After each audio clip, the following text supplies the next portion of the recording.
Imaginemos por un momento el siguiente escenario. Digamos, tomamos el cable de un electrodoméstico común, una simple lámpara de escritorio, Ujú. y de repente intentamos conectarlo directamente al núcleo expuesto de un reactor nuclear. Bueno, un desastre absoluto. Exacto. El resultado evidentemente no sería luz, sería la desintegración fulminante del aparato. O sea, se hace polvo. Totalmente. La energía está ahí, es real y es masiva. Pero sin los transformadores adecuados, pues la conexión directa es letal. Y es una metáfora perfecta para lo que vamos a estudiar hoy. Así es.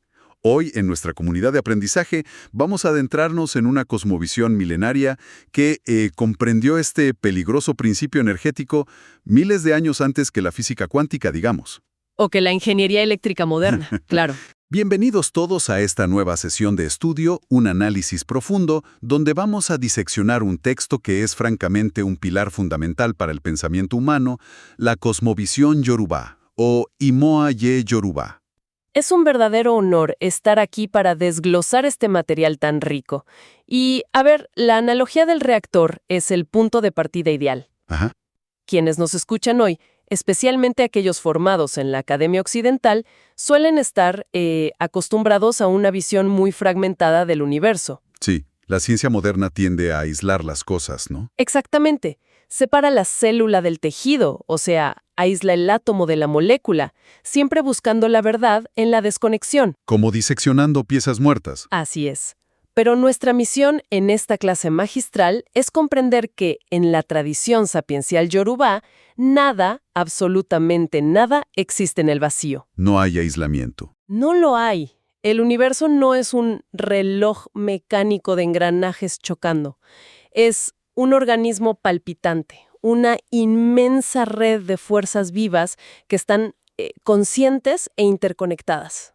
Bueno, vamos a desempacar esto. Porque si vamos a estudiar una red tan vasta, el texto nos exige primero identificar la electricidad que corre por esos cables. El hilo conductor. Exacto, el hilo que teje toda la existencia. Y en esta tradición, esa fuerza tiene un nombre específico y rotundo, que es el Ashe. El famoso Ashe. Sí, o Ashe. Y el documento es categórico al respecto. Absolutamente todo posee Ashe. O sea, no estamos hablando de una simple metáfora poética para adornar un mito. No, para nada. Estamos hablando de la fuerza vital, de la, digamos, física espiritual que permite que la existencia pase de lo invisible a la materia. Es el motor de la manifestación, tal cual. Y para entender cómo opera este Ashe, debemos dirigir la mirada a su fuente primordial. La planta central. Claro, el texto sitúa en la cúspide de toda esta estructura ontológica a Oludumare. Pero aquí debemos detenernos y hacer una corrección teológica de suma importancia para nuestros estudiantes. Sí, porque hay mucha confusión ahí. Muchísima. Quienes se acercan a este estudio a menudo traen el equipaje de las religiones abrahámicas y asumen a Oludumare como un dios antropomorfo. Claro, el típico anciano barbudo sentado en una nube. Exacto, juzgando quién se portó bien o mal hoy. Pero el texto subraya que Oludumare trasciende por completo esa humanización. Es otra cosa completamente distinta. Es la inmensidad insondable, el reservorio infinito e inagotable de todo el Ashe del universo. Un momento. Eso cambia las reglas del juego por completo para quien estudia esto. Totalmente. Sí. Olodumare no es un ser humanizado que interviene en las disputas diarias, entonces la idea occidental de rezar para pedir favores directos a un Dios supremo queda descolocada en este paradigma. Queda completamente anulada. De hecho, el documento cita una máxima bellísima. Olodumare nialashe boguguaye. El dueño absoluto del poder del universo. Así es. Pero a ver, si es tan inabarcable, inaccesible de forma directa, ¿cómo interactúa el mundo material con esa fuerza sin desintegrarse? Volviendo a la analogía del reactor nuclear, claro. Esa es la clave geométrica de todo este sistema. Como la puente es inabarcable, el universo requiere intermediarios lógicos. Ajá. Y ahí es donde el texto introduce a los orisha. Y es vital, repito, vital, no confundirlos con dioses menores, celosos que compiten por la devoción humana. Claro, no son figuras mitológicas peleando por adoradores. Son las fuerzas a través de las cuales el poder de Olodumare se filtra. Se manifiesta de forma asimilable. Exactamente. Para que la comunidad de aprendizaje pueda asentar esto, retomemos la idea de la red eléctrica y construyámosla juntos. Me parece excelente. Si Olodumare es la planta de energía central absoluta, los Orisha serían los transformadores especializados. O las subestaciones de la ciudad, sí. Claro, toman un voltaje infinito y lo convierten en formas utilizables. Por ejemplo, el texto menciona a Ogún. En lugar de verlo solo como el dios del hierro, debemos entender que Ogún es el principio de la tecnología. De la fricción. Exacto. La fuerza que corta la maleza para que avance la civilización, o sea, es el transformador del esfuerzo implacable. Así es. Y siguiendo esa misma línea operativa, el texto nos presenta a Oshosi. Que no es solo un cazador con arco. No, es la energía matemática de la precisión. Es el enfoque absoluto y la supervivencia lógica en el entorno. ¡Wow! Luego está Shango, que encarna la termodinámica, el fuego, el relámpago, pero a la vez la justicia distributiva y la autoridad. ¡Qué combinación tan fascinante! Y tenemos a Obatala, que funciona como el principio de la pureza, la conciencia moral y el arquitecto que moldea la forma física del cuerpo en el vientre. El que diseña el hardware, digamos. Exacto. Y por supuesto, una pieza maestra de todo este sistema es Eshu o el Legua. Fundamental. Es la energía de la encrucijada, la comunicación constante entre los planos. Es el ejecutor implacable del equilibrio cósmico. Eshu es, usando la analogía, el inspector de la red eléctrica. Asegurando que cada conexión reciba exactamente la energía que le corresponde por sus acciones. Ni un voltio más, ni un voltio menos. Esa función de Eshu como regulador de la red es increíble. Se nota que no compiten entre sí. Para nada. Cada orisha es la expresión funcional de un aspecto distinto de la planta central. Esto plantea una pregunta importante, para nuestra sesión. A ver. Si el universo es esta maquinaria colosal de energías e inteligencias naturales fluyendo desde Olodumare, ¿cómo accede el intelecto humano a este mapa? Claro. ¿Cómo hace la humanidad para leer los planos de esta estructura sin electrocutarse en el intento de entenderla? Y es ahí, justo ahí, donde el texto fuente nos presenta la joya de la corona, el núcleo intelectual y espiritual de la tradición, que es Ifá. El gran archivo. Y aquí quiero hacer una pausa muy enfática, porque existe un malentendido histórico terrible con Ifá. Uy, sí, demasiado. Fuera del continente africano, muchos catálogos antropológicos reducen a Ifá a un simple método de adivinación. Como si fuera a leer las cartas o algo así. Exacto, como un truco folclórico para predecir si va a llover mañana o si alguien va a conseguir empleo. Una barbaridad. El texto desmiente esta simplificación de manera categórica. Lo eleva a su verdadera estatura académica. O sea, Ifá es el sistema de conocimiento integral más sofisticado de la tradición yoruba. Es un archivo monumental y el documento lo explica con una claridad que de verdad asombra. Ifá es filosofía profunda, es ciencia espiritual empírica, es botánica médica, es un sistema ético riguroso y simultáneamente la biblioteca central de la memoria histórica. Y no son ideas sueltas por ahí. No, todo está codificado matemáticamente en una estructura de 256 Odu Ifá. Detengámonos en los Odú. El texto los define maravillosamente como patrones de energía que explican cómo funciona la vida. Y cada Odu es un universo en sí mismo. Claro, detalla que dentro de cada uno de estos 256 Odus se despliega un universo literario completo. Hay versos poéticos conocidos como Ese-Ifá. Están las historias ancestrales, o Itan, Los proverbios, llamados Owe. las enseñanzas morales. Y las prescripciones exactas de sacrificio, el Evo. Ahora, adoptando la postura de un estudiante escéptico de nuestra clase o de abogado del diablo. A ver, adelante. ¿Cómo podemos validar un sistema que mezcla tantas cosas aparentemente dispares?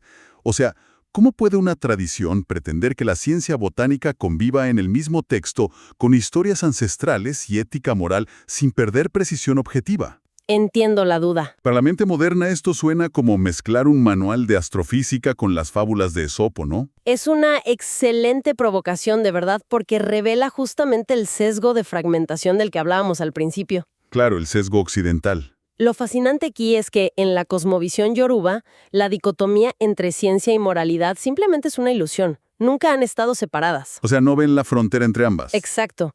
La ciencia moderna observa cómo funciona un fenómeno aislándolo en un laboratorio en blanco. Ifá, en cambio, observa el patrón energético en su entorno natural. Y deduce la moralidad de ahí. Inmediatamente deduce el comportamiento ético que el ser humano debe adoptar frente a esa fuerza. Están codificadas juntas porque el universo opera bajo un sistema de consecuencias indivisibles. Es decir, un proverbio no es un cuentito infantil para ir a dormir. En absoluto, un Itán, una historia dentro de un Odú, es una fórmula mnemotécnica avanzada. A ver, expliquemos eso para la comunidad. Las culturas de tradición oral utilizan la narrativa porque es indestructible ante el paso del tiempo.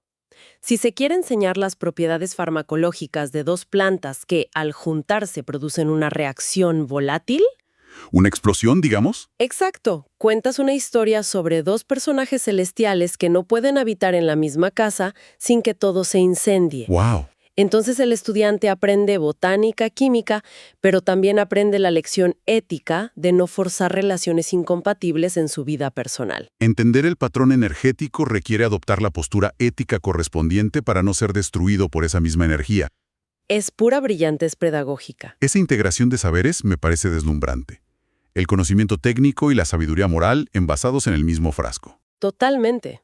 Entonces, si Ifá es el gran manual de instrucciones del universo, el plano maestro, eso nos obliga a mirar hacia la máquina que debe leer ese manual, que es el ser humano. La anatomía humana. Claro, el texto entra de lleno en una disección de la anatomía espiritual humana y revela que somos mucho más complejos que un cuerpo biológico y un alma genérica. Así es, somos entidades multidimensionales. Y la pieza central, el ápice de esta anatomía espiritual, es un concepto que destroza muchas ideas preconcebidas.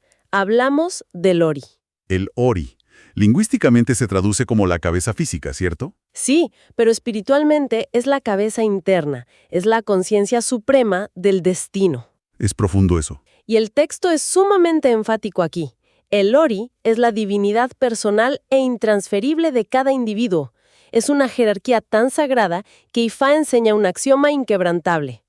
Ori ni Orisa tobi julo. El Ori es la divinidad más grande para el ser humano. Exactamente. Ese axioma tiene un peso filosófico abrumador para quien lo analiza. Significa que hay un nivel de soberanía interna absoluto en cada persona. Nadie puede pasar por encima de eso. El texto aclara que si el Ori de un individuo rechaza algo, si la propia intuición y conciencia de su destino no lo aprueban, ningún Orisha en el universo puede imponérselo. Es el libre albedrío llevado a su máxima consecuencia cosmológica. Nuestros estudiantes deben entender esto muy bien. Alguien puede pasar horas invocando a Shango o a Obatalá, pero si su Ori está saboteando el proceso, las fuerzas externas simplemente se anulan. Es la barrera final. ¿Y qué otras fuerzas internas operan ahí? Bueno, complementando al Ori, el documento nos presenta el Emi. El aliento. Exacto, el aliento de vida. Es la chispa vital, casi literal, que proviene directamente de la She de Olodumare y mantiene los pulmones y el corazón biológico operando. Y cuando se retira es lo que llamamos muerte física. Así es. También se describe al Eleda, que funge como un creador personal o guía interno protector. Una fuerza latente, digamos. Sí, una fuerza que toma tiempo y vivencias o la intervención analítica de Ifá para revelarse plenamente. Pero, y aquí está el punto de quiebre de todo el sistema. A ver. El engranaje que lubrica todas estas partes, el que determina si la máquina avanza o se estalla, es el Iwa. Y más específicamente, Iwapelé. El buen carácter. La gentileza del carácter. Exacto. El texto no negocia esto. El Iwa o carácter es la piedra angular de la existencia yoruba. ¿Y qué pasa si falta? Temi Iwapelé, las consecuencias son catastróficas. El destino se pudre desde adentro. Las oportunidades se evaporan. Se desmorona todo. Y lo más crítico para un practicante, cualquier ceremonia, rezo o sacrificio pierde el 100% de su eficacia. Se vuelve un teatro vacío. Un performance sin ningún impacto energético. El proverbio de Ifá que lo corona es sublime. Igual le hueñan. El carácter es la verdadera belleza del ser humano. Para asentar estos conceptos abstractos, propongo que construyamos una imagen visual para nuestra comunidad de aprendizaje. Me encanta. Adelante. Imaginemos que la vida humana es una compleja travesía oceánica en un gran barco. El Ori, esa divinidad personal suprema, es indiscutiblemente el capitán del navío. El único que conoce las coordenadas exactas del destino final. Exacto. Luego tenemos el Emi, el aliento de vida. Ese sería el viento constante que empuja las velas. Muy buena imagen. Y siguiendo esa línea, Ifá y los Orisha funcionarían como las cartas de navegación astrales y los faros que nos advierten sobre los arrecifes en la oscuridad. Perfectamente alineado. ¿Y el Iwa? Aquí entra el Iwa. El carácter no es un tripulante más. El Iwa es la integridad estructural del casco del barco. Tremendo. Es la calidad de la madera y el sellado de las grietas. Exacto. Y esa es la lección fulminante de este texto. No importa cuán brillante e iluminado sea el capitán, que es el Ori, No importa cuán precisos sean los mapas de Ifá, ni cuán fuertes soplen los vientos divinos a nuestro favor. Si no hay Iwa Pelé, si la madera del casco está podrida por la arrogancia, la mentira o la falta de ética, el barco inevitablemente se va a hacer pedazos bajo la presión del océano. el destino colapsa, y no porque los Orisha nos hayan abandonado, sino por pura y simple falta de integridad estructural en nuestro propio carácter. Es una ilustración impecable. Y esto nos enlaza de forma natural con una tensión no resuelta en nuestro análisis. ¿Cuál sería? A ver, si el diseño cosmogónico es tan sofisticado, un humano equipado con un Ori alineado, con un Eleda guardián, con herramientas como Ifá, surge la gran tragedia. El sufrimiento. Exacto. ¿Por qué hay tanto sufrimiento autoinfligido? ¿Por qué la gente fracasa y se pierde tan profundamente en el caos? Es la gran pregunta de la humanidad, ¿no? Y la respuesta de la cosmovisión yorubá reside en la compleja mecánica del viaje del alma y un fenómeno que el texto denomina el velo del olvido.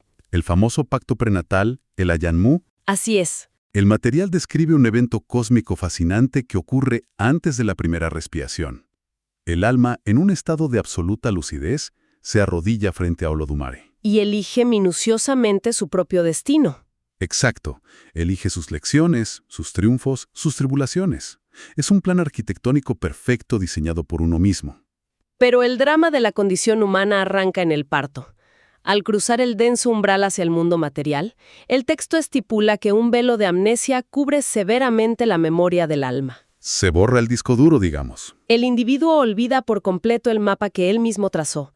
Y claro, en medio de esa amnesia espiritual, sometido a la fricción de la sociedad, A la supervivencia diaria. empieza a tomar decisiones basadas en el miedo, el ego terrenal o las expectativas ajenas. Y ahí se altera drásticamente el camino original. Este es el origen del dolor y del estado de desequilibrio que llamamos Ibi. Y aquí hay un punto teológico vital. Estas herramientas sagradas no existen para crear milagros de la nada. O para pedirle al universo cosas que simplemente no nos corresponden. Exacto.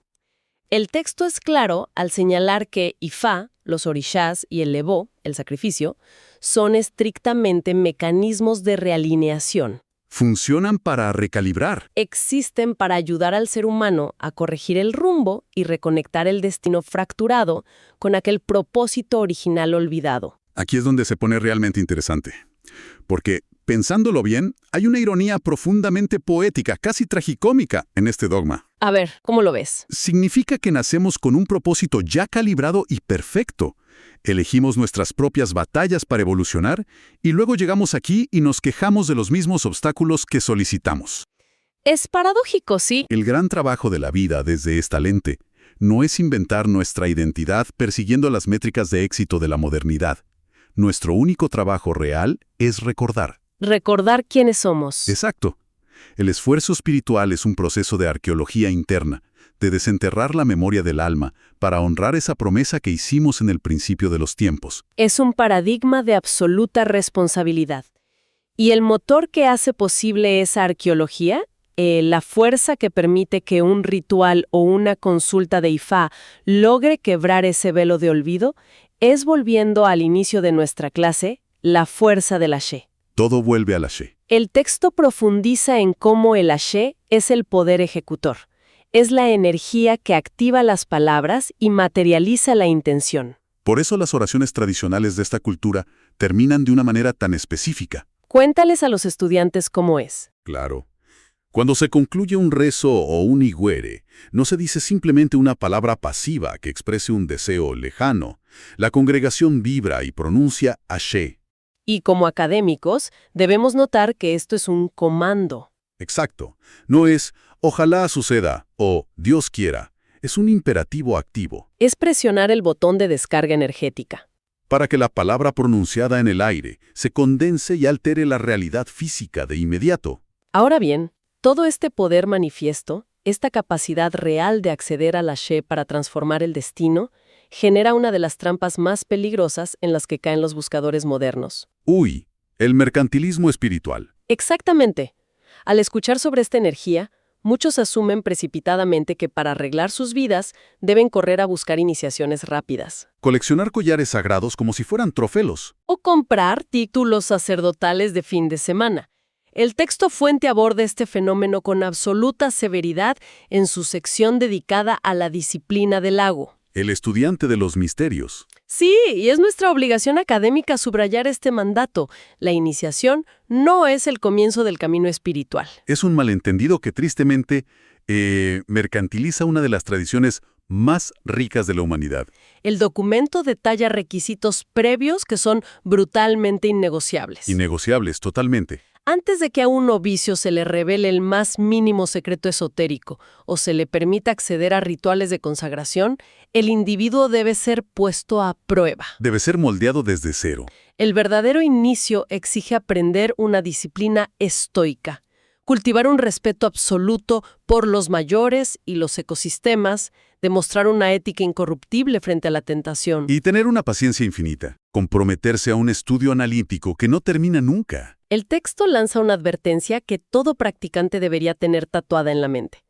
En Ifá, el conocimiento sin carácter es un arma de destrucción masiva. Es peligrosísimo. Otorgarle acceso a la manipulación del Ashe a una persona sin cimientos morales sólidos es literalmente entregarle fuego a un infante en una habitación llena de pólvora. Una receta para el desastre. Es por esto que el plan de estudios de los antiguos Sago era tan exhaustivo y metódico. Primero, pasaban años enteros simplemente aprendiendo higure. El arte de orar correctamente sin egoísmo. Exacto. Luego, memorizaban los oriki, esos cantos y elogios poéticos eternos. Y aclaremos por qué memorizaban oriki para quienes nos escuchan. Por favor. No era para halagar la vanidad de una deidad antropomórfica, como ya aclaramos, sino porque la repetición de esas frecuencias vibratorias y linajes históricos somete la arrogancia de la mente. Te pone en tu lugar. Obliga al estudiante a reconocer que es solo un pequeñísimo eslabón en una cadena inmensa. Es una tecnología psicológica diseñada para forjar la humildad. Totalmente de acuerdo. Si conectamos esto con el panorama general de nuestra sesión, la conclusión es ineludible. Retornemos al barco. Sí, a esa pieza central del barco, el iguapelé, el buen carácter. La falta de este atributo hace que cualquier intento de iniciación prematura sea un ejercicio destructivo. Sería como intentar inyectar un altísimo voltaje de Ashe en un contenedor que está roto. En un casco de barco agrietado por la envidia o la falta de ética. El individuo sencillamente se va a quebrar bajo la presión espiritual. Así es. La iniciación real es la graduación de un carácter ya pulido, no una varita mágica para evadir el trabajo personal. Entonces, ¿qué significa todo esto? Si nos alejamos un momento y observamos la vasta arquitectura que la cosmovisión yorubá nos ha revelado hoy en esta exploración, descubrimos un patrón. Un patrón muy claro. El éxito en la vida humana, visto a través del lente de Ifá, es esencialmente una elegante ecuación de 3 variables inseparables. A ver, repasémoslas. Primero, el Ori, la conciencia divina y el propósito personal inquebrantable. El mapa original. Segundo, el Iwa, nuestro carácter ético forjado y comprobado en el yunque de las decisiones diarias. El casco del barco. Y tercero, el Ashe, el poder y la vitalidad espiritual, el motor. Maravilloso. El texto nos enseña que cuando estas 3 variables están calibradas y en equilibrio armónico, la persona entra en estado de ire, la verdadera bendición y prosperidad sostenida. Pero si tan solo una flaquea, Si traicionamos nuestro carácter o desconectamos nuestra vitalidad, el sistema entero cae en Ibi, el desequilibrio total y el estancamiento. Esa es, sin duda, la síntesis magistral y la aplicación práctica de todo este estudio. Para quienes nos escuchan hoy y buscan aplicar esto a sus propias trayectorias académicas y de vida, el mensaje es transparente. Muy transparente. La espiritualidad profunda exige abandonar la búsqueda infantil de salvadores externos o atajos milagrosos que nos rescaten de las consecuencias de nuestras propias acciones. Hay que hacerse cargo. El foco retorna, pesada pero hermosamente, al individuo. El trabajo sagrado más elevado que existe no es realizar un ritual complejo con animales o plantas, Sino el cultivo meticuloso de uno mismo. de ese carácter invisible y constante. Las herramientas milenarias están ahí, por supuesto, pero solo funcionan como brújulas para quienes tienen el valor de sostener el timón con las manos limpias. Es una filosofía que nos devuelve la soberanía y a la vez la responsabilidad absoluta sobre nuestra existencia. Es un peso hermoso. Y para despedir nuestra clase de hoy, me gustaría dejar a nuestra comunidad de aprendizaje con una reflexión final. Una pequeña provocación filosófica para que la examinen en el silencio de sus propias rutinas, construyendo sobre este inmenso mapa que hemos explorado juntos. Adelante, escuchemos. Si es cierto, como afirma esta tradición ancestral, que nuestro destino ya fue trazado y aceptado soberanamente por nosotros mismos frente a la inmensidad de Olodumare, antes de nacer. Y si es cierto que al llegar a este mundo, ese plan quedó sepultado bajo un pesado velo de olvido. La amnesia del parto. Y considerando que nuestro Igua, la integridad de nuestro carácter, es la única herramienta capaz de rasgar ese velo y de codificar el mapa original, Claro. entonces podría ser que esas luchas éticas cotidianas a las que nos enfrentamos, esas pequeñísimas e invisibles decisiones morales de todos los días, como decir la verdad cuando mentir es más fácil, o actuar con justicia cuando nadie nos observa, Esos pequeños momentos. podría ser que no sean en absoluto pruebas crueles impuestas por un universo caprichoso. ¡Wow! Podría ser más bien que esas encrucijadas éticas sean los gritos silenciosos de nuestra propia alma, tratando desesperada y valientemente de hacernos recordar la promesa sagrada que nosotros mismos hicimos al principio de los tiempos. ¡Qué cuestionamiento tan profundo! Nos invita a mirar cada uno de nuestros actos ordinarios como un evento de inmensa resonancia cósmica. De verdad ha sido un privilegio absoluto desempacar este conocimiento sagrado y académico el día de hoy. Cerramos así esta sesión de estudio. Un saludo académico y sumamente cordial a todos quienes nos acompañan en esta incansable búsqueda del saber. Los invitamos a mantener viva esta reflexión y el autoanálisis hasta nuestro próximo análisis profundo. Que la curiosidad y el estudio continuo sigan iluminando el camino de todos. Hasta la próxima.